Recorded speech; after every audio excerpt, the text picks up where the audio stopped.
जैसे जैसे मैं हाथ को बंद कर रहा हूँ वैसे वैसे हाथ ये खुल रहा है। देखिए, ये देखिए, जितनी देर तक मैं इस हाथ को खोल कर रखूंगा ये उतनी देर खुलेगा। धीरे धीरे जितना मुझे बंद करना है, ये देखिए, इस तरीके से ये बंद होगा। नमस्कार दोस्तों, मेरा नाम डॉक्टर सुमित सौरैया। मैं एक न्यूरो फिजियोथेरेपिस्ट हूँ। बहुत से पेशेंट्स मुझसे पूछ रहे थे कि सर, मार्केट के अंदर एक रोबोटिक हैंड चल रहा है, तो वो क्या हमारी कंडीशन को ठीक कर सकता है? क्या उसको यूज करने के बाद हमारी पैरालिसिस के बाद जो कंडीशन होती है वो ठीक हो सकती है, या फिर हमारी जो हाथ की मुट्ठी है वो खुल सकती है? हमने ऐसे बहुत से ऐड देखे हैं जिसके अंदर पेशेंट को मशीन को यूज कराया जाता है और यूज कराने के बाद उसकी रिकवरी कुछ ही दिन के अंदर देखने को मिलती है। तो क्या ये सही है? उसको हम किस तरीके से ले सकते हैं? वो हमारे लिए कितना यूजफुल हो सकता है? आज के इस वीडियो में मैं इन्हीं टॉपिक्स के ऊपर बात करूंगा। इस वीडियो में मैं इस मशीन की अनबॉक्सिंग करूंगा और बताऊंगा कि इसके इफेक्ट्स क्या हो सकते हैं आपकी कंडीशन में, इसके अंदर क्या क्या होता है, कौन कौन से अटैचमेंट्स आते हैं, इसकी क्या प्रोसेस होती है और इसको किस तरीके से आप यूज कर सकते हैं। तो वीडियो को शुरू करने से पहले मैं आपसे निवेदन करूंगा, यदि आप हमारे चैनल पर नए हैं तो हमारे चैनल को लाइक, शेयर एंड सब्सक्राइब करना ना भूलें। इससे पहले भी हमने और भी पैरालिसिस के ऊपर वीडियोज डाली हैं। यदि आपने वो वीडियो नहीं देखी तो वहां पर जाकर आप देख सकते हैं।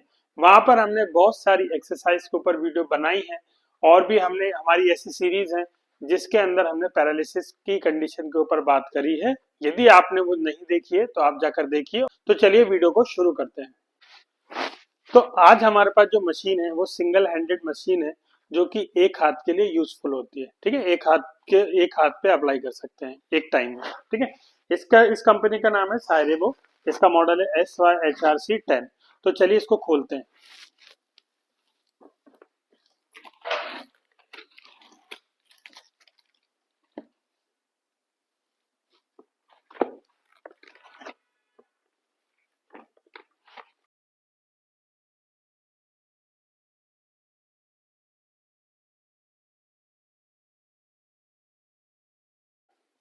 तो इसके अंदर बेसिकली दो हैंड मिले हैं हमें, एक राइट हैंड के लिए है और एक लेफ्ट हैंड के लिए है।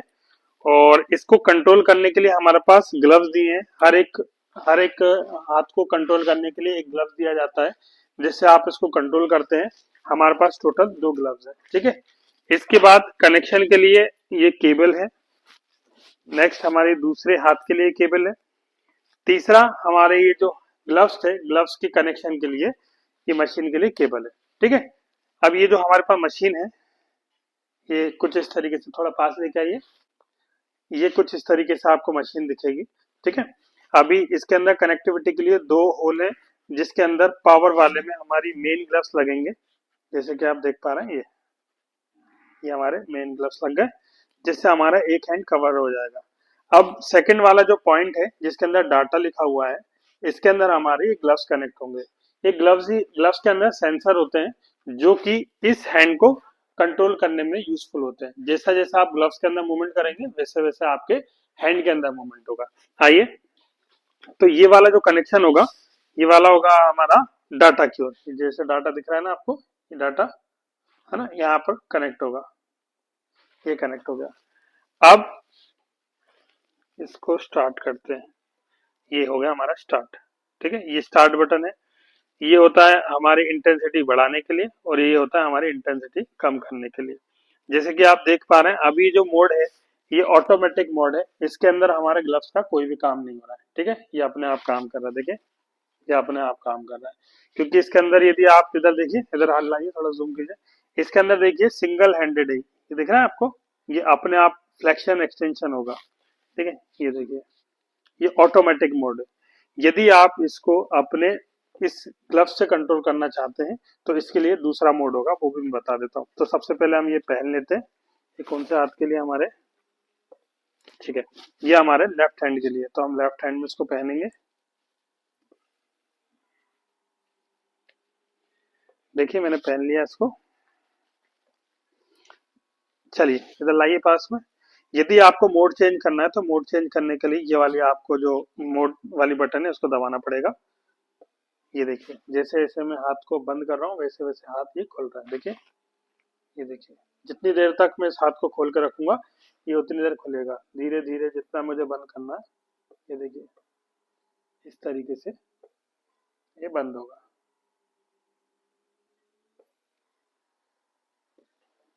सेम ऐसे ही हमारे दोनों हाथों के साथ होगा। अब यदि आपको इसको इसके अंदर एक चीज नेगेटिव पॉइंट है जो कि मुझे बिल्कुल अच्छी नहीं लगती, यदि आप इसमें सिंगल फिंगर्स का मूवमेंट करना चाहते हैं तो सिंगल फिंगर्स का मूवमेंट नहीं होगा। देखिए सिंगल फिंगर्स का मूवमेंट नहीं होगा। यदि आप सिंगल उसका चाह रहे हैं तो सिंगल फिंगर्स का मूवमेंट नहीं होगा, जो कि सबसे बड़ा नेगेटिव पॉइंट है। यदि सिंगल में होता तो ये और अच्छा हो सकता था, लेकिन आप ये देख सकते हैं ये सिंगल का नहीं। ठीक है, यदि मैं चाहूं कि एक उंगली बंद करके करूं तो ये दूसरी उंगली बंद हो जाता है, ऐसा नहीं होगा। देखिए ये देखिए कोई मूवमेंट नहीं है। ये देखिए सिंगल उंगली में कोई मूवमेंट नहीं है। देखिए अब देखिए मैं पूरी मुट्ठी बंद करूंगा तो ये बंद हो जाएगा। जब तक मैं होल्ड करके रखूंगा ये होल्ड रहेगा। ये बिल्कुल इसका मोड जो है वो सेट है। इसको बोला जाता है मिरर, मिररिंग। जैसा जैसा मैं इस हाथ में मूवमेंट करूंगा वैसे वैसे इस हाथ के अंदर मूवमेंट होगा। अब नेक्स्ट मोड की ओर चलते हैं। नेक्स्ट मोड में क्या है हमारा, तो जैसे ही हमने मोड चेंज करा तो आप इसके अंदर देख पा रहे हैं 3 सेकेंड दिख रहा है और एक एक पे 1 दिख रहा है। तो ये 3 और 1 क्या है इसके अंदर मोड के अंदर देखिए। यदि आप इसको जूम करके देखें तो ये मुड़ा हुआ कुछ साइन दिख रहा है, यानी 3 सेकंड आपका मुड़ा रहेगा और 1 सेकंड आपका हाथ जो रहे खुला रहेगा। देखिए ये दिखाता हूँ मैं आपको। ये देखिए जैसे ये मुड़ा हुआ है ये 3 सेकंड तक आपका मुड़ा रहेगा और 1 सेकंड में खुलकर और वापस की ओर वापस आ जाएगा। तो ये है ऑटोमेटिक मोड। इसके अंदर आपको ग्लव्स की जरूरत नहीं पड़ती। आप देख पा रहे हैं मेरा ग्लव्स में कोई मूवमेंट नहीं कर रहा हूँ, लेकिन आपके मेन ग्लव्स के अंदर मूवमेंट हो रहा है ना, रोबोटिक हैंड के अंदर आपको मूवमेंट हो रहा है। तो ये है ऑटोमेटिक। यदि आप इसके टाइम को बढ़ाना चाहें तो इसके टाइम को भी बढ़ा सकते हैं। जैसे मान के चलिए मैंने इसको कर दिया 9 सेकेंड, तो ये 9 सेकेंड में क्या रहेगा आपका बंद रहेगा। देखिए 9 सेकेंड के लिए बंद रहेगा और 1 सेकेंड के लिए खुलकर फिर वापस बंद हो जाएगा। ठीक है, अब यदि मुझे खोलने वाले का टाइम बढ़ाना है, एक्सटेंशन का टाइम बढ़ाना है, तो इसके लिए मुझे यहाँ से टाइम बढ़ाना पड़ेगा। ये वाला जो टाइम है ये इससे बढ़ेगा, लेफ्ट साइड वाला लेफ्ट साइड से बढ़ेगा और राइट वाला मोड टाइम ड्यूरेशन आपका राइट साइड से बढ़ेगा। ठीक है, 9 सेकेंड होल्डिंग मैंने कर दिया है तो 9 सेकेंड तक खुला रहेगा और 9 सेकेंड तक बंद रहेगा। यदि मुझे इसको कम करना है तो इसको मैं कम कर सकता हूँ, 1 सेकेंड कर सकता हूँ। दोनों को 1 सेकेंड खुलेगा बंद होगा, एक एक सेकेंड के लिए। ये देखिए 1 सेकेंड के लिए खोला, 1 सेकेंड के लिए बंद हुआ। ठीक है, अब आते हैं हम अपने नेक्स्ट मोड की ओर। इसके अंदर बेसिकली 2 ही मोड है, तीसरा मोड ही नहीं। ठीक है, जैसा ये देखिए यदि आपको मिररिंग करना हो ना, जैसे मान के चलिए आप कंफ्यूज हो रहे हैं कि कौन सा मोड किस चीज के लिए है, तो आप इसके अंदर जूम करके देखेंगे ना, थोड़ा पास लेके आइए। जूम करके देखेंगे तो दोनों एक ही साइड में मिरर दिखेगा, मिरर जैसे सिंबल दिखेंगे, दो हाथ के बीच में मिरर रखा हुआ है। तो इसका मतलब ये होता है कि जितना आप इसको यूज करेंगे, जैसा जैसा दूसरे हाथ में आप मूवमेंट करेंगे सेम वैसे ही वैसे आपका मूवमेंट होगा। ठीक है, अब बात करते हैं कि इसको किस पेशेंट के लिए यूज कर सकते हैं। चलिए मैं इसको सबसे पहले निकाल देता हूँ। देखिए इसको, और इसको पॉज भी करना तो पॉज करने के लिए भी आ जाइए, और बता देता हूँ मैं आपको। यदि इसको बंद करना है तो आपको इसको होल्ड करके रखना पड़ेगा। ठीक है, ये होगी मशीन आपकी बंद। अब इसको थोड़ा साइड रख देते हैं और अब बात करते हैं कि ये वीडियो मैंने क्यों बनाई और ये वीडियो बनाना क्यों जरूरी था। देखिए बहुत से लोग मुझसे पूछ रहे थे कि सर ये मशीन बहुत ही महंगी है, क्या मुझे ये लेनी चाहिए या नहीं लेनी चाहिए, ये मेरी कंडीशन में कितनी यूजफुल हो सकती है और मैं इसको किस तरीके से यूज कर सकता हूँ। देखिए ये मशीन यूजफुल तो होती है, लेकिन अलग अलग पेशेंट की कंडीशन के हिसाब से होती है। यदि आपको पैरालिसिस हुआ है तो सिर्फ आपकी हाथ की मुट्ठी ही खोलना जरूरी नहीं होता। ठीक है, उसके अंदर बहुत सारे जॉइंट है जिसको खोलना आपको पहले पड़ेगा। आप इस मशीन का कितना भी यूज कर लीजिए, आप 1 घंटे 2 घंटे 5 घंटे कितना भी यूज कर लीजिए, लेकिन ये जब तक आपका हाथ इस मशीन के अंदर रहेगा, इस हैंड के अंदर रहेगा, तब तक ही आपके हाथ काम करेंगे, इसके अलावा नहीं करेंगे। अब बात करते हैं कि यदि ऐसा है तो हमें क्या करना चाहिए। देखिए सबसे पहले इस मशीन का यूज फिजियोथेरेपिस्ट ही अच्छे से कर सकता है। बहुत सारी एक्सरसाइज के साथ इस हैंड को यूज कर सकते हैं। सिर्फ इसी हैंड से ट्रीटमेंट मिल जाए ये पॉसिबल नहीं है। देखिए, यदि आपकी मुट्ठी बंद हो रही है या खुल रही है तो उसके लिए बहुत सारी मसल रिस्पॉन्सिबल होती है। सिर्फ एक ही जॉइंट या एक ही मसल को एक्टिवेट करने से आपकी रिकवरी कभी नहीं होगी। ठीक है। सबसे बड़ा नेगेटिव पॉइंट इसके अंदर ये है कि मशीन बहुत ही कॉस्टली आती है। लगभग 25 से 30 हजार रुपए की मशीन है, जो कि हर इंसान अफोर्ड नहीं कर पाता। तो मैं इसको आपके लिए सजेस्ट नहीं करूंगा। मैं इसके बिहाफ में मैं आपसे ये सजेस्ट करूंगा कि आप दूसरी एक्सरसाइज है उसको ज्यादा कीजिए। मैंने बहुत सी एक्सरसाइज की वीडियो बनाई है, वहां जाकर देख सकते हैं, या आप अपने फिजियोथेरेपिस्ट से जाकर अपने ट्रीटमेंट प्रोटोकॉल को सेट कराकर अच्छी तरीके से एक्सरसाइज कर सकते हैं। यदि आप ये सोचते हैं कि इस मशीन से ही आपकी रिकवरी होगी, तो ऐसा बिल्कुल भी नहीं है। आप अपनी कंडीशन को बेहतर बनाना चाहते हैं तो सबसे अच्छा तरीका होता है फिजियोथेरेपी को कंटिन्यू रखना। यदि आप फिजियोथेरेपी को कंटिन्यू रखेंगे तो आपकी मसल की लेंथ मेंटेन रहेगी, आपके जॉइंट स्टिफनेस कम हो जाएगी, आपकी नर्व धीरे धीरे एक्टिवेट होगी। ठीक है।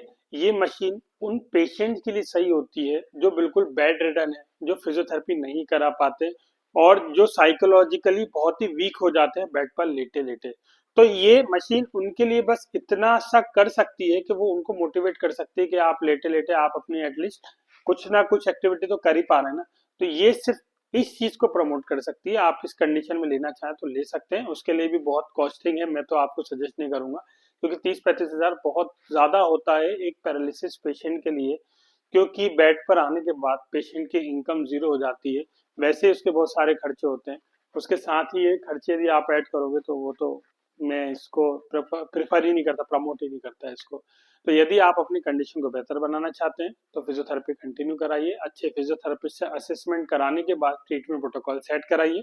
यदि आप ऐसे क्षेत्र में रहते हैं जहां पर फिजियोथेरेपी की फैसिलिटीज अवेलेबल नहीं है तो आप हमसे दिए गए नंबर पर संपर्क कर सकते हैं। हमारे यहाँ पर रहने खाने और 2 टाइम की ट्रीटमेंट फैसिलिटीज अवेलेबल है। आप हमारे सेंटर पर आकर ट्रीटमेंट ले सकते हैं। आप यदि किसी कारण से सेंटर पर नहीं आ पा रहे हैं तो आप हमसे ऑनलाइन कंसल्टेशन कर सकते हैं। ऑनलाइन कंसल्टेशन में हम आपको वीडियो कॉल के थ्रू ट्रीटमेंट प्रोटोकॉल बनाकर आपको ट्रीटमेंट प्रोवाइड करेंगे, ताकि आप अपनी कंडीशन को थोड़ा और बेहतर बना सकते हैं। तो ये थी कुछ बेसिक सी जानकारी रोबोटिक हैंड के ऊपर। इससे जुड़ी जानकारी कुछ और चाहते हैं तो आप हमें कमेंट बॉक्स में कमेंट कर सकते हैं, या फिर किसी और चीज के बारे में आप जानकारी चाहते हैं तो मैं आपके लिए वीडियो बना दूंगा। यदि वीडियो आपको पसंद आई तो लाइक शेयर एंड सब्सक्राइब जरूर कीजिएगा। तो चलिए मिलते हैं नेक्स्ट वीडियो में। Thank you.